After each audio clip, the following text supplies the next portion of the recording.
За сайн байцгаана хүүхдүүдээ. Та бүхэндээ энэ өдрийн мэндийг хүргэе. Өөрийгөө хөгжүүл физикийн тест номны хэлбэл ба долгион сэдвийн 37-оос 45 дахь даалгаврын бодол тайлбар хичээл маань эхэлж байна. 37 дахь даалгавар долгион нэг орчноос нөгөө орчинд шилжихэд дараах хэмжтгэндийн аль нь өөрчлөгдөх вэ? За харин долгион нэг орчноос нөгөө орчинд шилжих тийм ээ. Энэ үед давтамж нь өөрчлөгддөг. Бусад хэмжтгэн өөрчлөгддөг. Тэгэхээр аль нь өөрчлөгдөхгүй гэсэн. Тэгэхээр давтамж өөрчлөгдөх зөвхөн. Тэгэхээр B хариулт бол. Одоо үүнээс цааш яг шууд ингэ чийжлээ тогтоочих хэрэгтэй. Нэг орчноос нөгөө орчинд долгион шилжих тэмдэглэгээ ой хуурах. Тэгээ янз бүрийн долгионы үзэгдэл үед тийм ээ. Долгионы давтамж өөрчлөгддөг.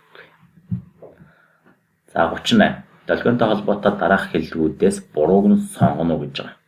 За энэ Е-гээс нэхлээ явчих. Дуу хатуу бие дотор хийтэй харьцуулах хурдан тарна. За хатуу битрий хамгийн их хурдан тардаг. Хэлбэлслийн чиг долгион тарах чиг перпендикуляр бол хөндлөн долгион гэнэ. За энэ зөв. Хэлбэлцэл орчин тарах үзэгдлийг долгион гэнэ. Энэ зөв. Долгион тархах үед орчны бөөмс зөөгдөг, харин энерги зөөгдөнө. Энэ зөв. За тэгэхээр А хариу төр хүүхдүүдийг хэрэгэлцдэг. За хүн 17-оос 20,000 Гц давтамжтай цахилгаан соронзон долгионыг сонсдог гэдэг байна. Хүн бол цахилгаан соронзон долгион биш, харимхай долгионыг сонсдог. Механик долгионыг сонсдог. Тэгэхээр энэ дээр цахилгаан соронзон долгиогод бидний нөгөө сонсдог механик харимхай долгионыг цахилгаан соронзон долгионыг сонсдог гэж солиод бичсэн байгаа. Тэгэхээр энэ буруу. Энэ буруу. Тэгэхээр энэ даалгавар дээр хүүхдүүд яг их хэрэгэлцдэг. Тэгэхээр энийг сайн анхаарах, дотор нь байгаа үгэн сайн анхаарах хэрэгтэй. Бусд нь бүгд зөв гэдгийг ойлгож авах хэрэгтэй. Тэгэх юм бол биднэрт дараа хэрэг болно. 39. Утасны дагуу өөдөөдөөсөө тарж байгаа хоёр долгионы хугацааны тухайн агшиндах байдлын хэсгийг зурагт үзүүлжээ. P ба Q цэгийн хооронд утасны хазаалтын хэлбэр ямар байхыг олно. За энэ төлөв долгион болохоор үргэлжлэг ингээд зурчих. Нөгөө долгионы мэдээлэлс ирж байгаа долгионы тасгаа зурсан зурчих. Фазны эсрэгээр байгаа очор хоёр долгион нэг нь нөгөө төвчийг сулруулад утас ийм хэлбэрт харагдана. За энэ хоёрыг хизээс дуулчлах шин чи нэг утас байгаа шүү дээ тийм ээ. За 40-оос 41 дугаар даалгаврыг хөглөнэ. Дараалан үүссэн 1 ба 2 долгионы 1.5 секундын агшиндах хэлбэрийг диаграмаар үзүүлэх гинэ. Нэг орчны цэгүүдийн хэлбэлслийн далайцуудыг олно уу? За нэгдүгээр хэлбэлслийн далайц 20 гэсэн юм хоёр хайр байгаа. За энэ хоёрыг нэг л дуулна л гэсэн. Хоёрдугаар хэлбэлслийн далайц нь 10. Тэгэхээр 20 гээд Е хариу. 41 нь хоёр долгионы цикл давтамжуудын харьцаа хэдвэ гэж. За бүгдээр цикл давтамжууд зүйл. Омег 1 давтамжийг хавах нь омег 2 давтамж. За омег 1 давтамжийг ажиллахаар 2 пик хавах Т1 гэж болно. Энийг хавах нь 2 пик хавах Т2 үеэр нь гэж болно. За тэгээ бичих юм бол Т2-ыг хавах Т1 гар. За эндээс 2 дугаар давтамжийн тийм ээ хагас үе ийм байхад 1-р долгионы хагас үе нь түүнээс 1 2 3 4 дахих.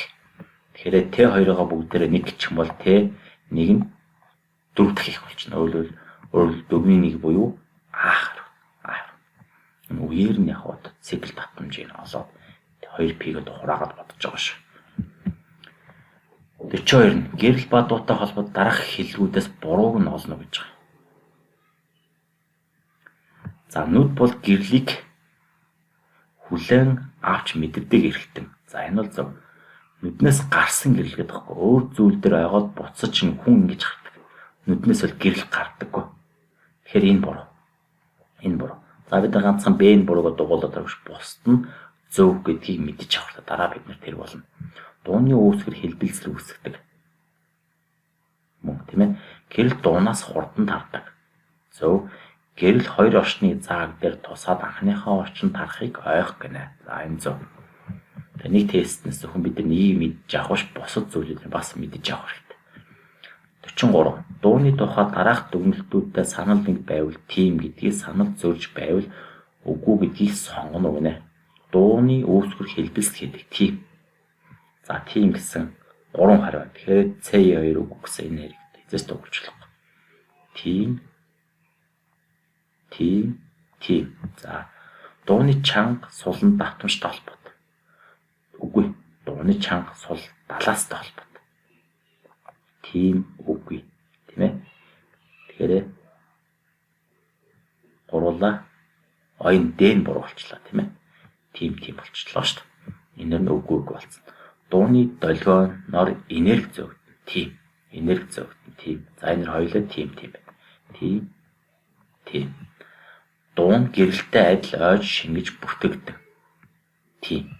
Дуу бол долгион болохоор гэрэлсэн долгион. Тэгэхээр орчноос ойн шингэн бүртгэгддэг тийм ээ. Тэгэхээр 43-ийн Б. 44. Доорх зүйлүүдээс дуу аваа үүсгэгчийг сонгоно гинэ. За нас харуул дуу аваа үүсгэгч биш камертан болмоо. Хонх болмоо.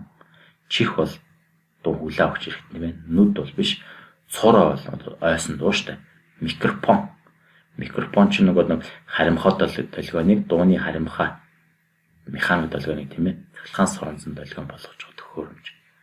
За тэгээд зургийн аппарат бол байж болох юм тийм ээ. Гэхдээ эс гэсэн хариу бол энд бол байхгүй байна. Тэгэхээр 3 4-гээд С хариу. Зүг байна. За дууны долгионы талаарх буруу өгүүлбэрийг олно гэж байна. Агаар тарж буй дуу тууш долгион. За дуу бол тууш долгион. Энэ зөв. Дуу вакуум тардаг. Дуу харимхай орчин тардаг. Тэгэхээр вакуум дотор дуу дамжуулах харимхай орчин байхгүй учраас дуу вакуум тардаггүй. Тэгэхэд энэ буруу шүү. За бусдыг харчих. Дуу хатуу шингэн хий тавдаг зөв. Дуу сонсогдог механик долгион зөв. Хүн 17-оос 20 мянга Гц татамжтай дууг сонсдог. Зөв.